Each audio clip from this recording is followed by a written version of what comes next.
What's up, party people? This is Max&Max, where we've got all the facts, history, science, and more. I'm your host, Max. And I'm also Max. We have limited education and limited expertise. However, we are your exclusive experts in just one thing. Looking at a black screen and telling you stuff.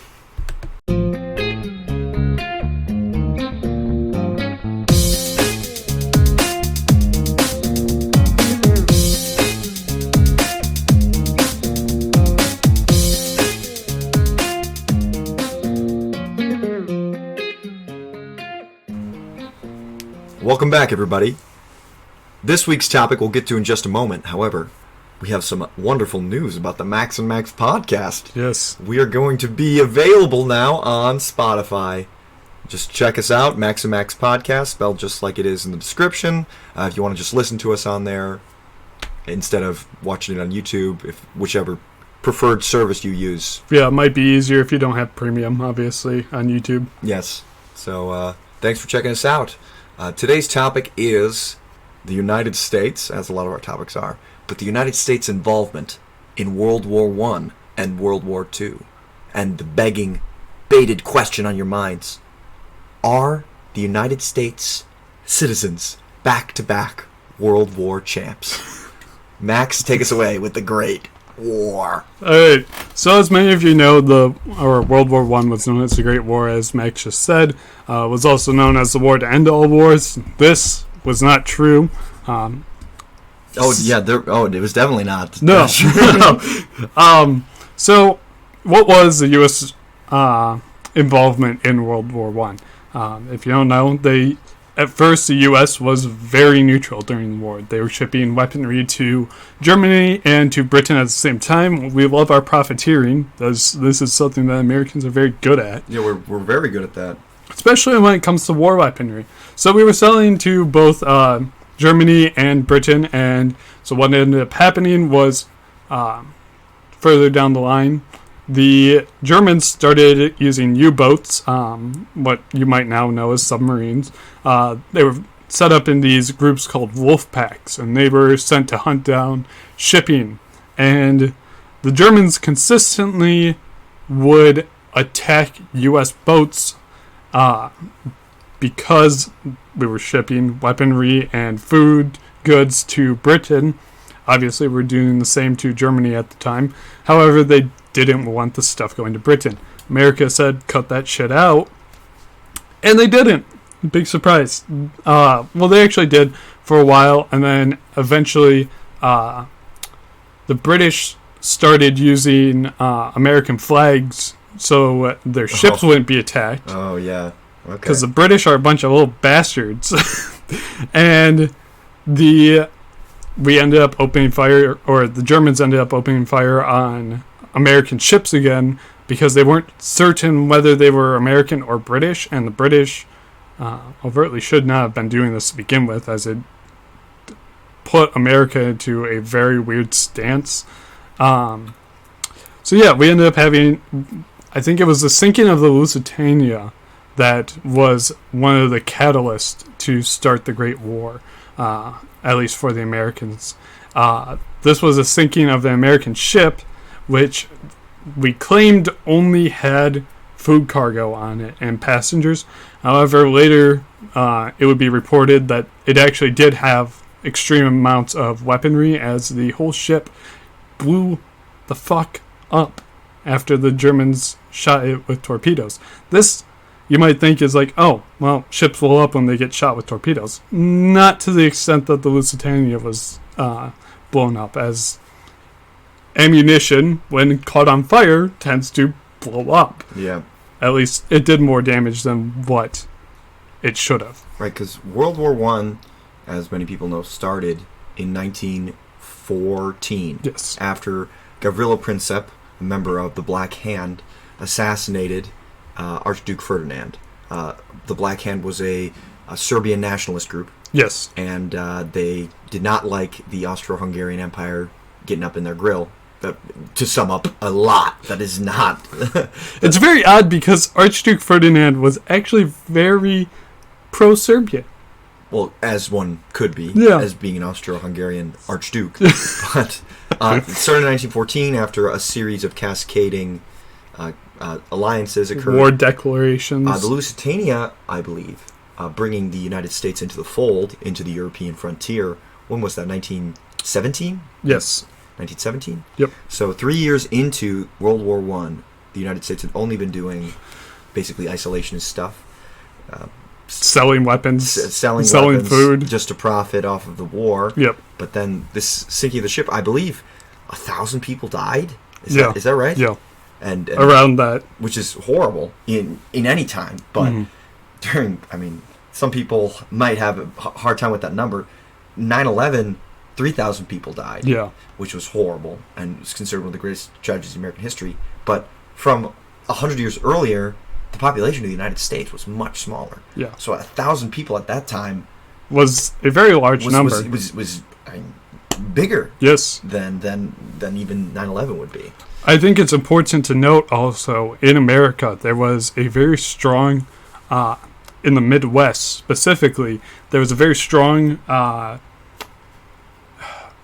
feeling that America should actually get involved on the German side. Oh. This because most of the Midwest is ethnic German.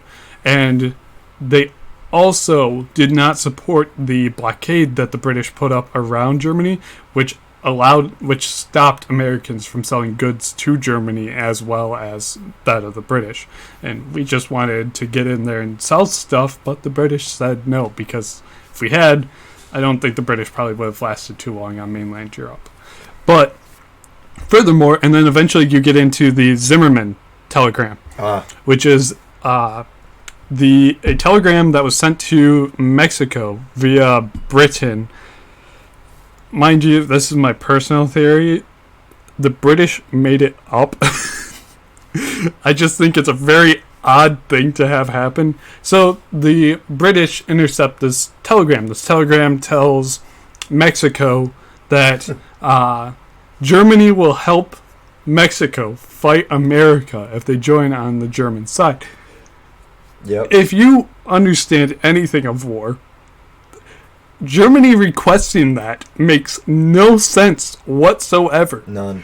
Germany was completely blockaded at the time, stalled on both fronts, and was finally moving all of its men to France to the point where they would be able to actually push the French line back. And I think, this is personal theory, Britain, oh boy.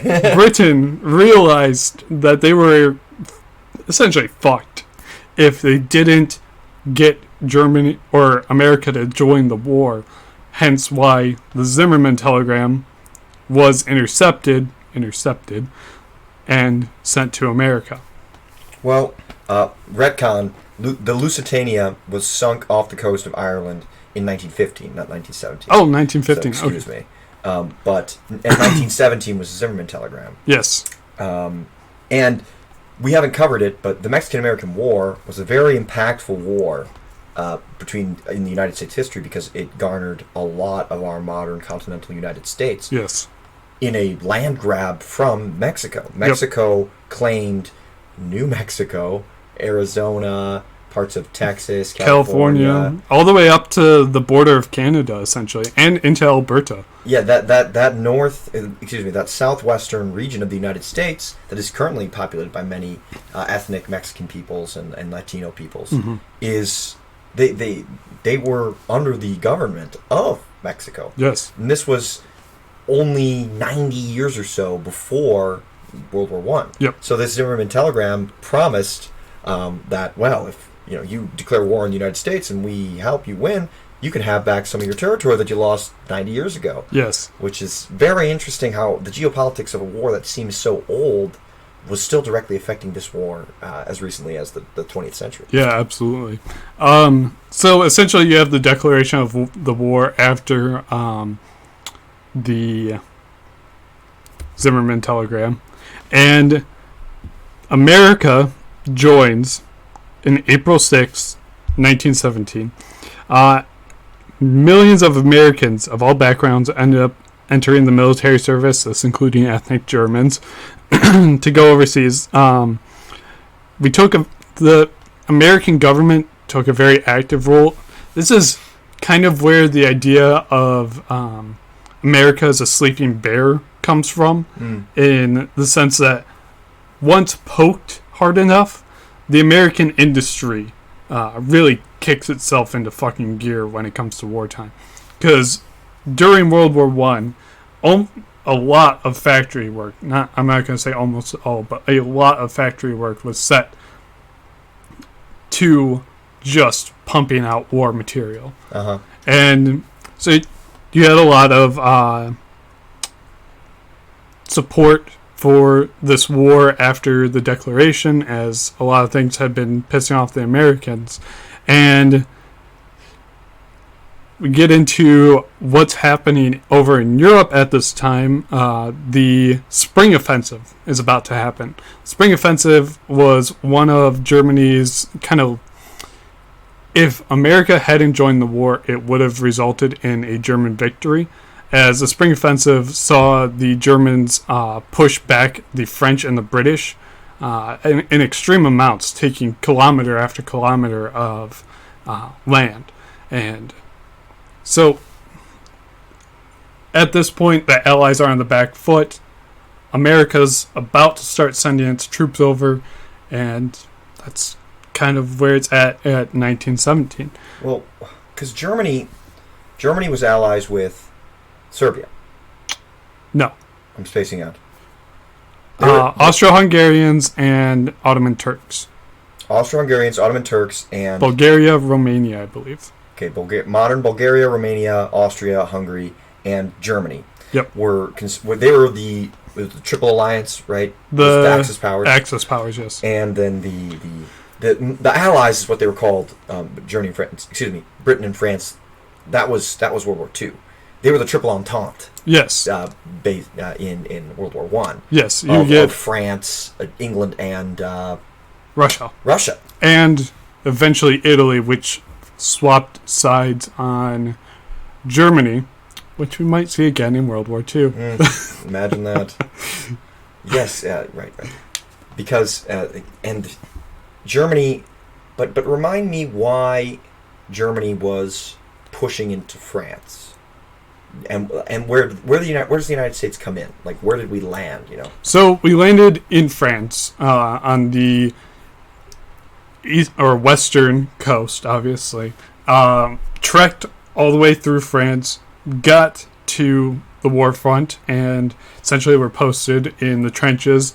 The Americans were very well known for their shotguns, as these were seen as war crime sticks by the Germans, though they don't have much room to talk.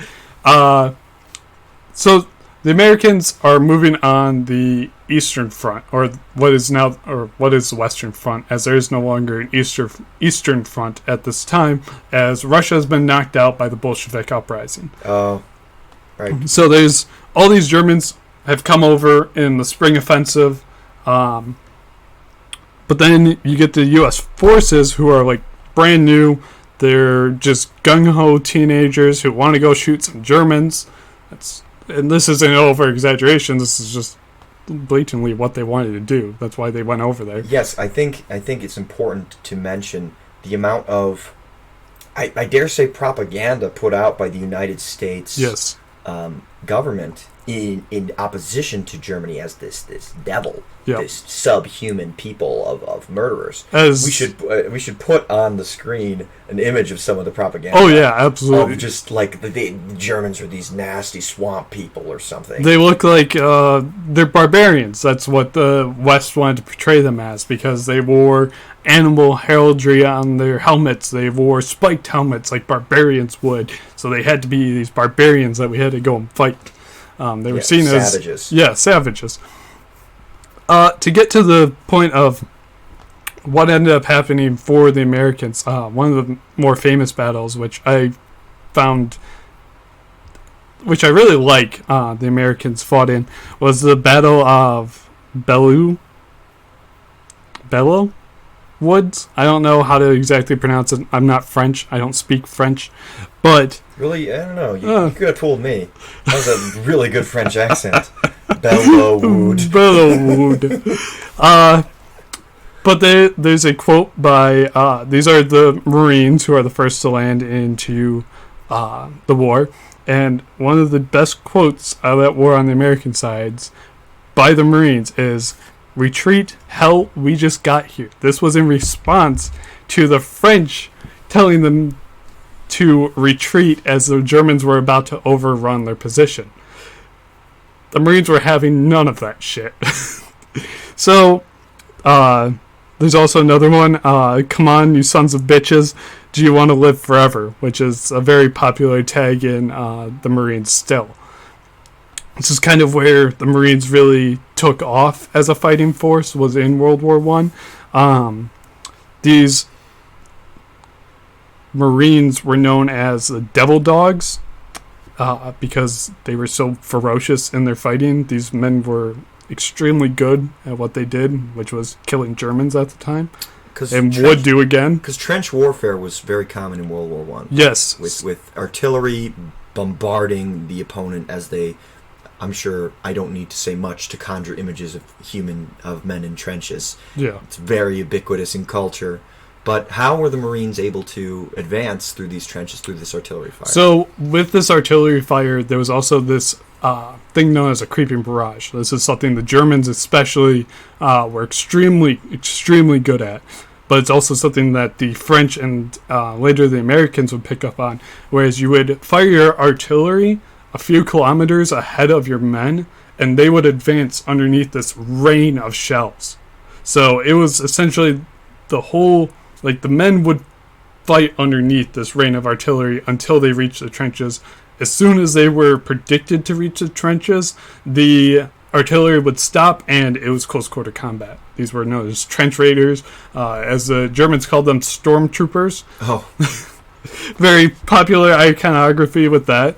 So they would just dive bomb in from the trenches. Yes. As they had cover fire. As they had massive artillery and they had shells. bayonets still at the time. Yes.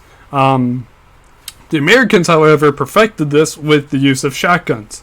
As a shotgun, when you can slam 5 shells into someone that's right in front of you within the span of about 10 seconds with a pump-action shotgun, you have definitely killed that man, and you can move on to the next one, and you can start reloading already. So the shotgun became a very prevalent weapon for the Americans to use in these trench raids, essentially, is what you could call them. Wow. Yes. So we stole their move, and with our fresh-faced boys, we shotgunned the hell out of them. My God. Yes. Brutal. We were very brutal in how we prosecuted this war, to say the least. My God. Very effective, though, to say the least. Kind of to wrap up, though, with the war, as the war was already ebbing at the end of America's involvement, with the American troops kind of joining the war. Germany decided it was best to just take a peace agreement and peace out. However, they ended up getting screwed over. The Treaty of Versailles. Versailles, yes. They lost much of their home territories. They were split and partitioned by the Entente, which was only America, France, Italy, and England at the time. Italy felt like it eventually got shorted out of that as well. But only... America only lost, I guess it's not really only because it is a large number, 116,000 military deaths. So that's, whoa. I say that's not a lot, but when looking at the other players of the theater who lost up to, I believe the Germans lost like 7 million in the war. And the French and the British lost like almost the exact same, or it was not 7, but 5 million. You don't really even have to sugarcoat it. Millions. Their death toll was in the millions. Yes. Ours was comparatively much less. Yes. Only 200,000 wounded. Well, comparatively. Comparatively, this is all in comparison to the other groups fighting in this war. And then you have the creation of the League of Nations after the Treaty of Versailles. Which is precursor to the United Nations. Yes, precursor to the United Nations. So, that's kind of where I'll leave it off. Hope you enjoyed. So, as we just covered, World War I spanned from 1914 to 1918. Or 1919, my space now. 1919 was the Treaty of Versailles. Yeah. and 1919. So it was a 5-year war, and it was followed by the Treaty of Versailles, which divided up Germany into different spheres of influence. Yes. And led to a lot of government and economic change in Europe. Yes. And this led to, among other things, in Europe and the United States, economic hardship in the after the 1929 stock market crash, famously known as the Great Depression. From 1929 till 1939, more or less, the world economy was in the absolute shitter. Like, the Great Recession of 2008 was bad.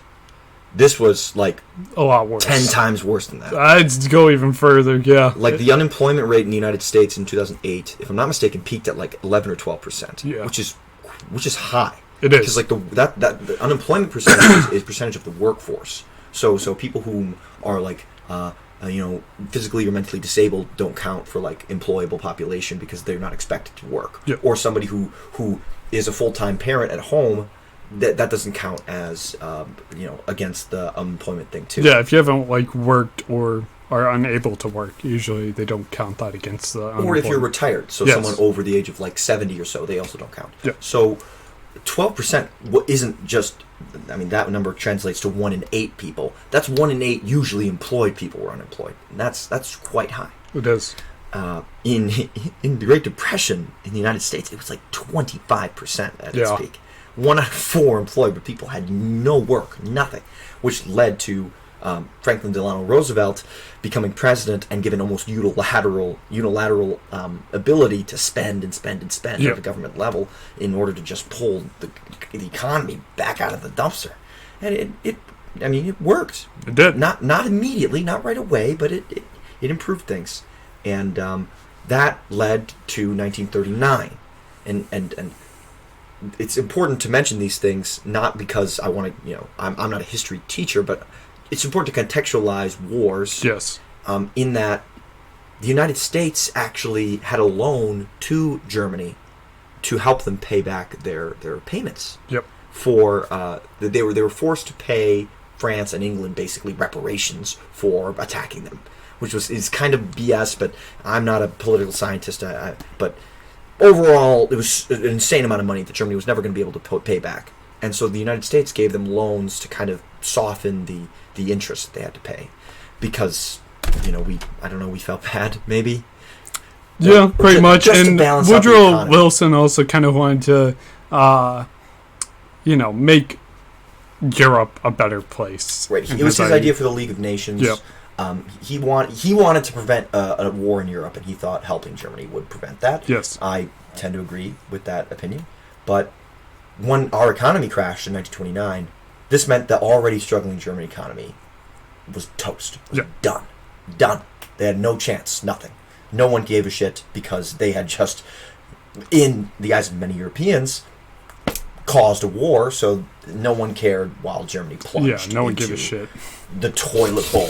I mean, there were millions of deaths from starvation and sickness and mismanagement, and everyone was unemployed. It was a hellscape. Yeah.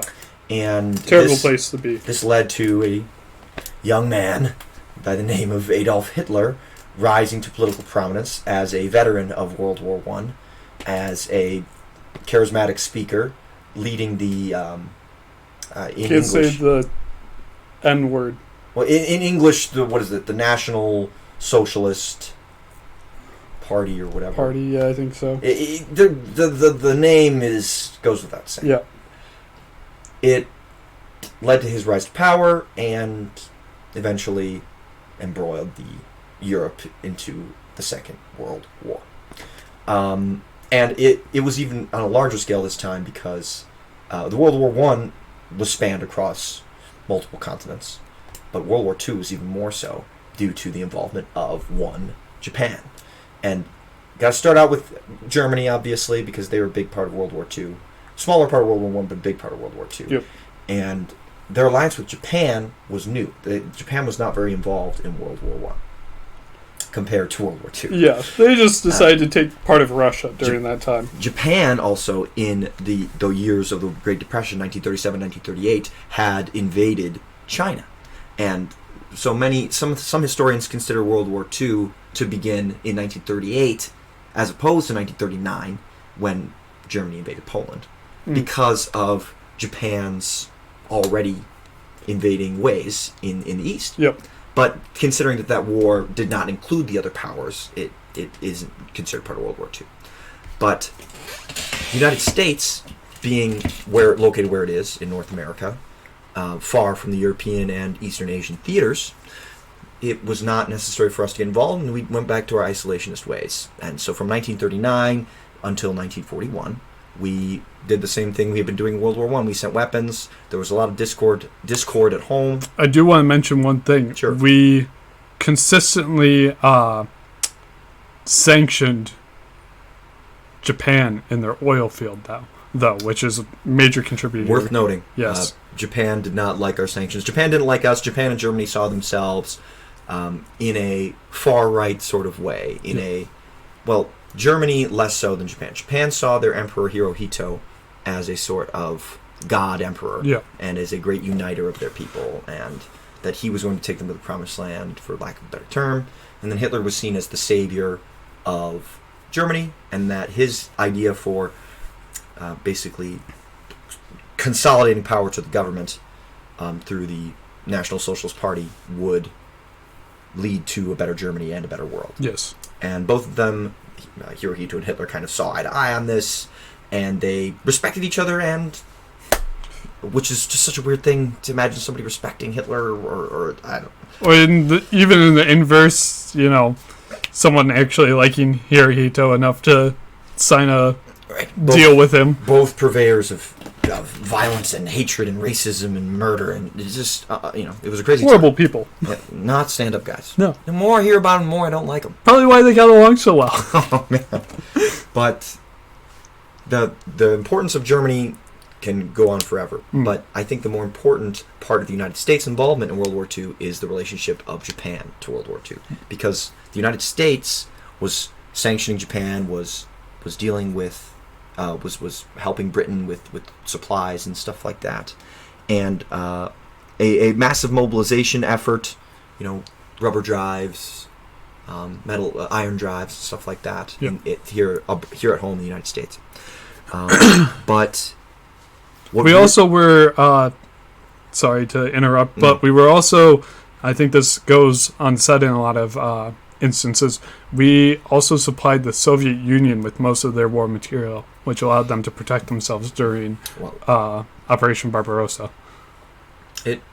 Yes. We don't... I mean, World War II is such a varied topic and go on... We could go on for hours. Yeah, I just wanted to make note or mention of... That's important, because we want to cover, most chiefly, the United States' involvement in each war. First war being caused by the sinking of the Lusitania and the Zimmermann telegram. And this, the very famous, the day that will live in infamy, December 7th, 1941, was the day that the Japanese decided, hey, we don't like those sanctions, we don't like the way the United States is helping the Allies against Germany, let's hit them where it hurts, their naval force. Because the naval force of the United States and our location in North America makes it almost impossible to invade the United States. It's almost impossible. Yes. The only way anyone could reasonably do it is straight up landing on the shores of California, which would not go well, or on the shores of New York, which would also not go well, unless you decided to ally with Canada or Mexico and invade through there. But both of those countries during this time were relatively friendly to the United States. Yes. Canada much more so than Mexico. Mexico is more neutral. Canada is a close ally of the United States to this day. They bombed and kamikaze planed and obliterated the naval fields. No kamikazes. No? No, not during the first parts of the war. I suppose you're right. Yes. You're right, they didn't officially become kamikazes because the kamikaze planes were specifically outfitted planes that would just smash into, into naval craft. When they were shot down, when planes were shot down, they would make a habit of crashing. Trying to inflict more American damage. boats, yes, but you're right. Forgive me. They weren't implementing kamikaze tactics yet because they were not that desperate yet. No, but exactly. Yes. We'll get there. They killed 3,000 Americans in this attack, include mostly military personnel, but including some people living. Some civilians on base. Some civilian deaths. And it led to martial law being declared in Hawaii, on the Big Island and the other islands as well. And eventually, at home, it led to internment camps in many parts of the West and Pacific Northwest. Yes. Which was the idea that any people of Japanese descent in the United States, regardless of if they were citizens, could potentially be spies or threats to the United States and should be interrogated and taken to these camps for questioning and or short-term or long-term imprisonment. Indefinite imprisonment. Yes. These people were... These Japanese people. Not just Japanese as well, because we didn't really know always who was who, so we would just throw any Asians that we thought, even like Filipinos or Taiwanese, we didn't really care. It was just, you go in there and you're going to stay there until, as you said, indefinitely. It was very racist, objectively racist, and unnecessary. Unbelievably problematic and unnecessary. I believe it turned out 0 spies. Yeah. It was completely failure. It was abjectly terrible. Yep. And these are not, for the record, these are not concentration camps. These are internment camps. These are still imprisoned peoples. Yes. But they were not put there for the expected purpose of killing them. No. And they were still fed. They were still... These were prisoners. Yes. Which is still not good. No. In any way. Being wrongfully imprisoned. But there is a distinction. They were not round up and killed or slaughtered. Yeah. And the death... Not justification, just clarification. No. There is a difference, but that does not justify the act. No, exactly. But the internment camps is a big part of what was happening at home, again, in reference to Japan. And then the United States declared war on Japan on December 7th, flatly reacting to this attack on our territory. Yep. But we did not declare war on Germany, even though Japan was allied with Germany. We did not declare war on Germany. We were still planning on operating as we had towards the European theater. Germany and Italy, in short order, declared war on the United States after we declared war on Japan, which would later be foolhardy on their part. And later the Italians would yet again turn their backs on Germany. Yep. To join the Allies, or at least to remain neutral towards the fighting. Parts of Italy, yes. And the United States was now, within a few weeks of Pearl Harbor, fully embroiled in war with the Germans. Yep. And their allies, and Japan, leading to the Pacific theater of the war, including battles on Iwo Jima, Okinawa, Midway, yes.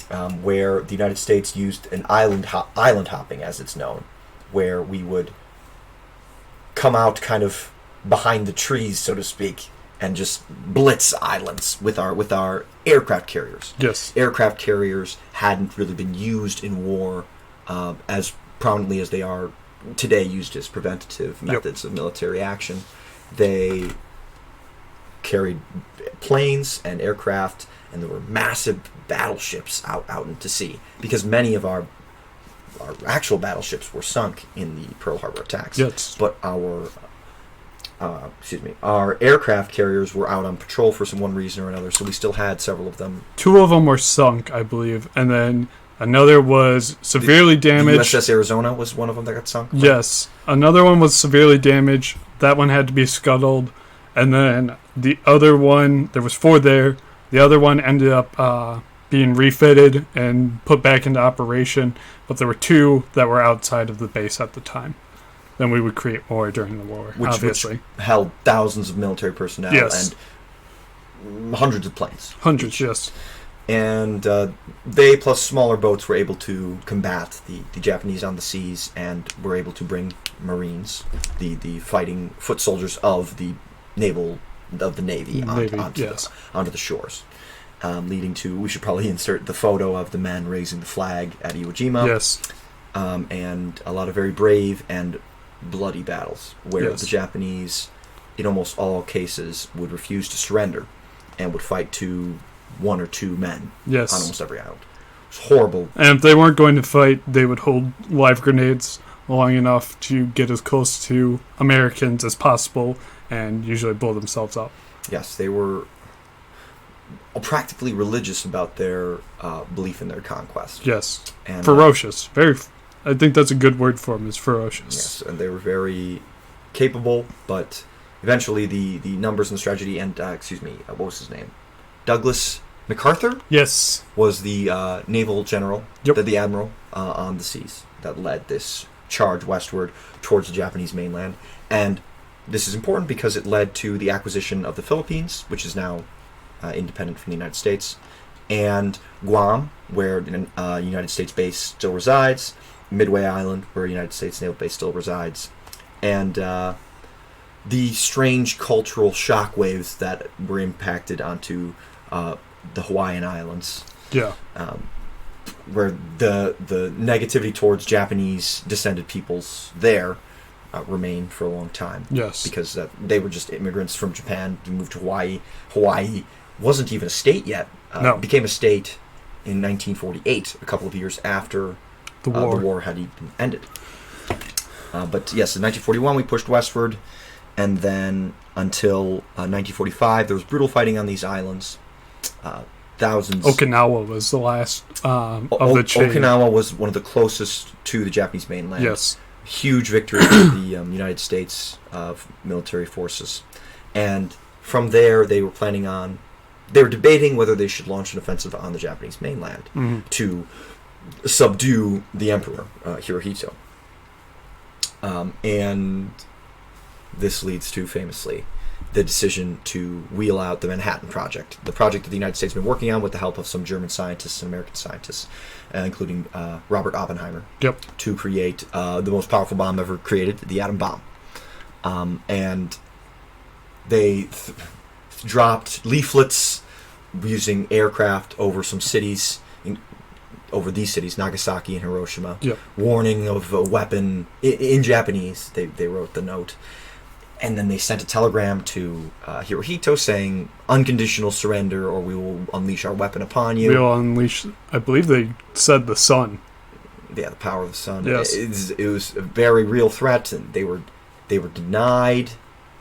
They were denied. Yes. And the first bomb was dropped in 1945 on... this happened after Germany surrendered in May. Yep. This was in September. Japan still kept going. This was not in September, excuse me. Japan didn't surrender until September. But I believe we dropped the bombs there in August. Yeah. Dropped by Harry Truman after FDR passed in office. And the first bomb was dropped in Hiroshima. Yep.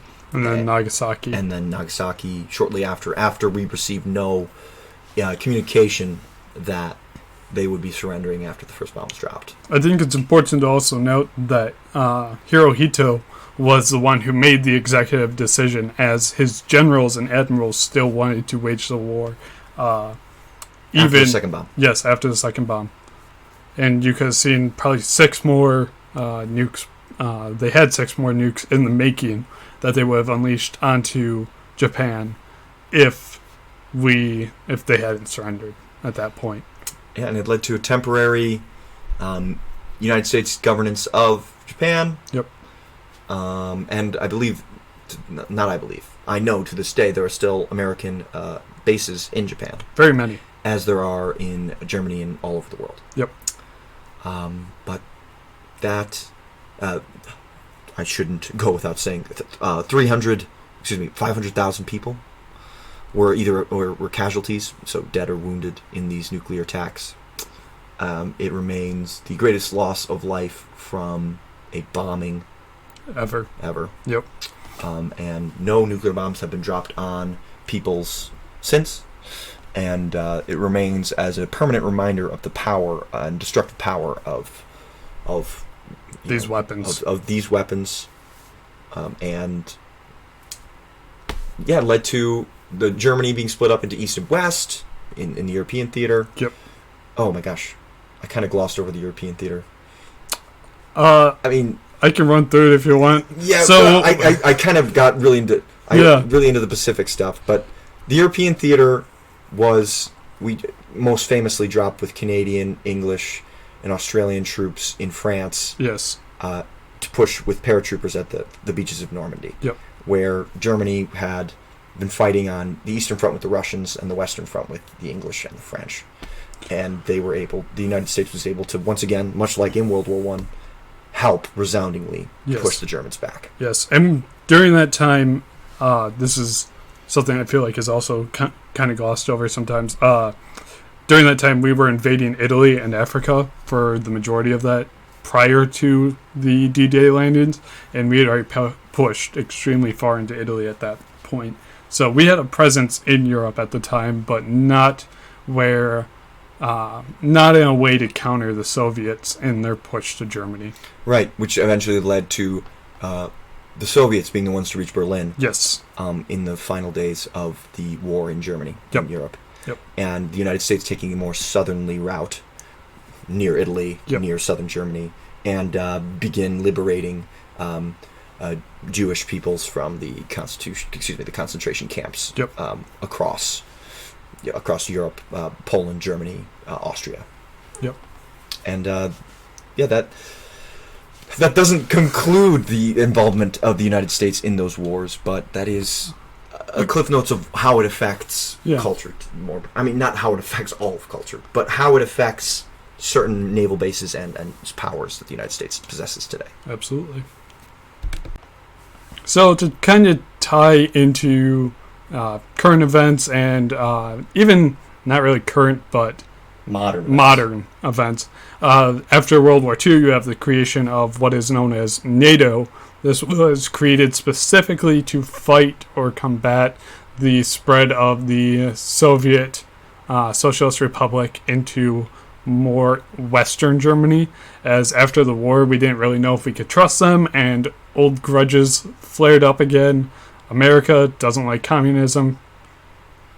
Russia doesn't like America, specifically because we helped fight against the Bolsheviks during the uprising, so they weren't too keen on us. This is more the goal of this podcast, not necessarily to illuminate what a lot of people know about World War I and II, because there is so much research and so much reporting that is still being talked about every day in historical communities. But the effect that the United States' involvement in World War I and World War II directly impacts how the United States acts even today. Yes, absolutely. I mean, especially with NATO, the North Atlantic Treaty Organization, which now consists of almost every country in Europe. Yeah. Except for Moldova, Ukraine, and Belarus. Yeah. And Turkey's not really... and Finland and Sweden because of Russia. But they could be joining very soon. I think that's something to note, as they are looking into joining NATO currently. Interesting. Yes. Yeah, but all Switzerland? No. Switzerland's also just famously neutral, right? Yes. But France, England, France, United Kingdom, Ireland. Yep. Portugal, Spain, Italy, even Germany now. Germany, Czechoslovakia, Slovakia, Hungary, Turkey, Austria, Italy, I believe Bulgaria. Poland. Or in Poland. I don't know if Romania is yet. Mm-hmm. Maybe. I think so. Greece, Albania. Denmark. North Macedonia. Yes, almost every country in Europe is part of it, and it's the idea that an attack on one is an attack on all. And obviously the United States is like the primary leader of it. Yeah, we spend most of the money, we supply most of the weaponry, we give the nukes, we give the technology. We are the godfather of NATO, essentially. And we were the ones who created this in the hopes of deterring the Russians from invading westward after World War II, obviously, and then further on into the Cold War. Right, because Stalin claimed victory, as he should have. The Russians, well, they were the Soviets then. Yes. Considered themselves the main victors of World War II, and they were a huge part in defeating Germany. Without them, the Allies, Britain, France, United States would not have been able to defeat the Germans. Absolutely, yeah. They were fundamental in that victory, Yep. but they suffered huge casualties, huge Extreme, amounts of losses. yeah. 20 million, I think, including civilian and military deaths. Just staggering amounts of people dead, Yeah. mostly men. It's horrible. And as a result, Stalin was able to maintain power, and the Soviet leadership, the communists, were able to maintain power, and the United States and other people were getting a little nervous. Yeah, we weren't too ready for another war. We knew that we could beat Russia in a ground war eventually, but it was more of getting to the point of They had nukes. they didn't. I don't know if they had nukes until later on. They got them eventually in the 50s. In the 50s. But if the war had started right after, let's say, 1946, Russia just got bored and decided to go to war, we would have the nukes, the nuclear advantage at the very least, but getting our people from out of Japan back to America, shipping more Americans over to Europe to fight the Russians was just something America didn't want to deal with. So we created the North Atlantic, what was it? North Atlantic Treaty Organization. Yeah, thank you. I don't know why it's Treaty Organization. That's dumb. Someone needs NATO to read. sounds nice. Just as a good NATO name. sounds nice, but that's such a... Ugh, that's gross. I don't like it. What, you think it should be NATO, like North Atlantic Treaty Alliance or something? No, just Just get rid of the treaty. Fuck the treaty part. That's With NAO, you want to call it NAO? North Atlantic Alliance, or North Atlantic Organization? I don't know, something better than that. You had some pretty cool names back in the day. North Atlantic Treaty Organization. Oh, I'm so scared the treaty's gonna get me. Oh God, It's all I'm about so the worried. Treaty, man. It's about the treaty. They're like, hey man, We're gonna sign a piece of paper. Yeah. We're not gonna write all over you, man. Pen is mightier than the sword, bitch. It's awesome. But yeah, so essentially that the Soviets ended up creating what would be known as what was it, the Polish Well, the Warsaw Pact. Warsaw Pact. Thank you. Yeah, because the NATO was kind of, it was almost film like the rival rose in the east. They said, well, actually, we have our own alliance too, right? Poland, right?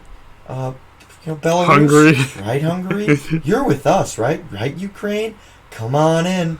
And then the red steel curtain fell over Europe, and they were like, you're all part of our alliance now. You're under our influence. And they're like, sure. Yep. Whatever doesn't get a shot. Yep. Except for... All the way into Eastern Germany. Yeah, except for Tito. I believe Yugoslavia. Yes, Yugoslavia was not a part of this Warsaw Pact. Huh. They could have been, but Tito fucking hated Stalin because Stalin always tried to have Tito killed. You see, is Tito the dictator of Yugoslavia? He was, and everyone loved him. Every single person in Yugoslavia loved Tito. After Tito died, everything went to shit in the Balkans. And everyone's like, yeah, it's Tito's fault for dying.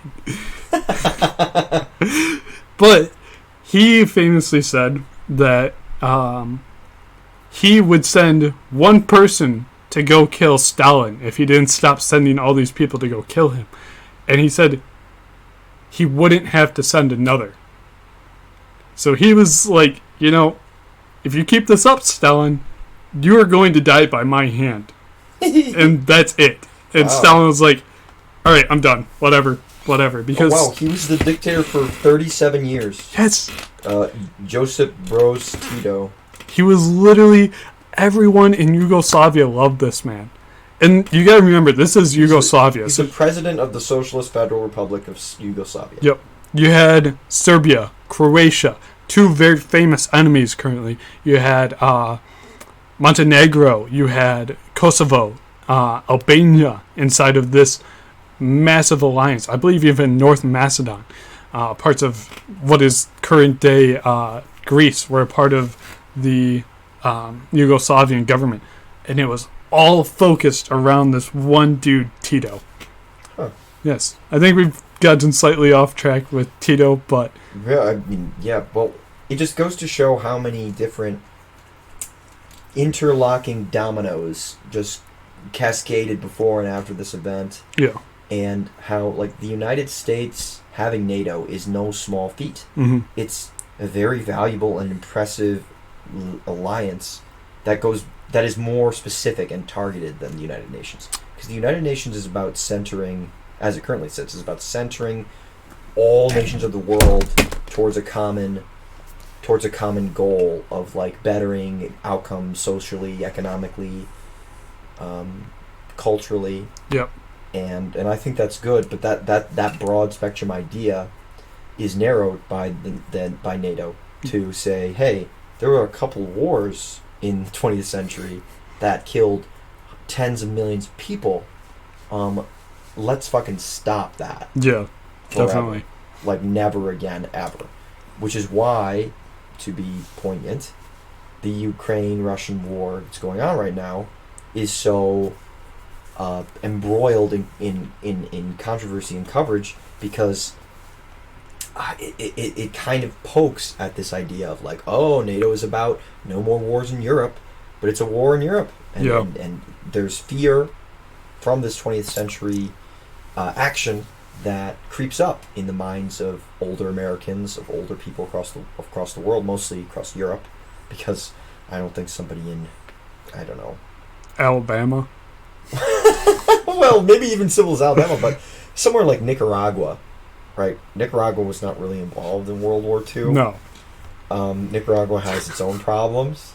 I'm sorry to single out Nicaragua, but I don't know many Nicaraguans. I don't know if they did anything during the war. I don't really think that they care much about this war. No. Not because they hate people or world peace or something like that, but because they have their own problems. Yeah, they've got their own stuff going on. Yeah. They're far enough away from the situation. It would be like expecting Yemen to, come over to Ukraine and start fighting alongside the Ukrainians. Yeah, it's like it's, Yemen's got its own stuff going on. Like, they've got their own civil war going on. Exactly. What are they going to get involved in a European war? But yeah, and I think a main takeaway that we want to just share is the idea that the United States is inextricably linked to Europe. Yeah. Through this treaty, through the United Nations, through European immigrants, through our founding as a country. Like, imperialism and European culture is a big part of the United States. Yeah. And so that's why this war is so crazy. I mean, like, what do you think is going to become of NATO? I mean, like, what do we... I mean, do you even know... I guess I'll put this question. Do you even know what NATO has been and, like, how it's changed? Or like... Are you asking me directly? Moderately, I know that... Because I don't really know. It was obviously created to stop the Russians to begin with. NATO eventually ended up getting involved in the Serbian Croatian War, bombing Serbia. That was one of the few times that NATO actually got involved in or not entirely necessary, but it wanted to... It deemed necessary. Yeah, it deemed necessary to stop this conflict in Europe from spilling over, and it did that. It stopped the Serbians. It hasn't done much else recently besides, I'd say, 9/11, as NATO was slightly invoked to go fight in Afghanistan, and not in Iraq, though. That was the UN. Iraq was a whole situation, because I was about to mention that. Like, that wasn't even... you can just bounce around forever. Like, that's a big... I know I've said that, but NATO is at the heart of a lot of civil modern discourse. Yes. And they're at the heart of this Ukraine-Russia thing. NATO allies are pouring resources into Ukraine. Possibly even troops now. Oh, I don't know anything about that. But I mean, this war is almost a proxy for what NATO was made for. Yeah. And it's weird. It's strange, because once the communist regime fell in Russia, after the Berlin Wall fell, in the 90s. Yep. when the USSR was dissolved, many thought, what's the point of NATO now that Russia is defeated? Should we all just go back to our normal lives? And that has kind of been the 20-year story of the United States, is where are we? What are we doing? There was the Gulf War, there was the war in Iraq, there was the war in Afghanistan that we recently pulled out of. There have been a lot of wars waged by the United States that didn't have the support of NATO. The United States has kind of gone rogue in the past 20 years because we haven't had a singular enemy to fight in the USSR. I think it's good to note, too, with Iraq, however, is we see ourselves as an extreme aggressor during that. However, it wasn't... I know there's very famous stuff with the U.S. saying there's weapons of mass destruction. Yeah. It was actually France and Britain who strongly influenced America to go and attack Iraq. What was his name? Tony Blair? Yep. The Prime Minister famously said, we don't know what he has. Yeah. They to really wanted us to get in there Yeah. for some reason. I don't really know why. I haven't done enough research, but it is just kind of a weird situation that came out of that. Yeah, the United States modern political discourse has frayed in its depth to a lot of domestic issues. Yes. And I understand, I think we all understand the importance of these issues. These are our day-to-day people of the United States lives. This is what we deal with. Yeah. We deal with meeting new people. We deal with people of different cultural backgrounds. We deal with people with different beliefs than us, and we want to know what to do, why we do what we do. We want to know what we should think. Why they're doing what they're doing. Why other people are doing what they're doing. Who we should trust, who we should elect. This is the American individualist spirit coming out. Yeah. And I think that's good, which is why we're doing this podcast. We want to talk about American individualism and stuff, and how it's a mixed bag of good things and bad things. Mm-hmm. But I think it's important to note that the United States has... NATO is important. Yeah. If NATO didn't exist, I don't think Ukraine would still be doing what it was doing. No, I think Ukraine would have probably ended up losing to the Russians a lot sooner than what they might if they do end up losing to the Russians. You also have Estonia, Lithuania, and Latvia, which are Baltic countries which have a very small and very minimal military presence comparatively to Ukraine, that probably would have joined Ukraine pretty quickly without NATO, as Russia has been recently threatening to invade those countries specifically. This is also part of the reason why Sweden and Finland are looking to join up with NATO. But to kind of mention what I was talking about with possible troops getting involved, is there is a possibility that the British SAS, or Special Forces, for those of you that don't know, are getting involved and fighting for the British government in Ukraine. That's interesting. Yes. I think Boris Johnson is an interesting lad. he is an interesting person. We'll see how that goes. Yeah. I don't want to be premature on that. I genuinely don't know. But the fact that the United States is criticized at home fairly for our military exploits and our military spending and all that, it in our modern age, and you and I, we're in our 20s, we're young, we haven't seen wars on that scale before. No. And myself, I can speak for, numbed to the idea of war. That war is just conflict with people that run away into the desert, and that we don't see our enemy, and that we use drones, and that it's just this weird subterfuge, behind closed doors thing. CIA's doing everything CIA's behind our backs. Yeah, it's all this discreet, subtle warfare. Yeah. But that's only because that's only a very specific subset of war. In places like Syria, in places like Yemen, in places like Sudan, and places like, not North Korea now, but back, in India and China even is having a conflict right now. Yeah. There are real hand-to-hand, gun-to-gun conflicts still going on in the world that hasn't stopped, that won't stop unless there is a concerted effort against that sort of violence. Yeah. And I'm not saying I'm a big pro-military industrial complex guy, but I'm saying that you can't just sit there and let this stuff go on without taking a stand on one side. And I Yeah, think absolutely. that's why we've supported Ukraine. That's why I think the United States has tried for a long time. Yep. And I don't think trying is wrong. No. There-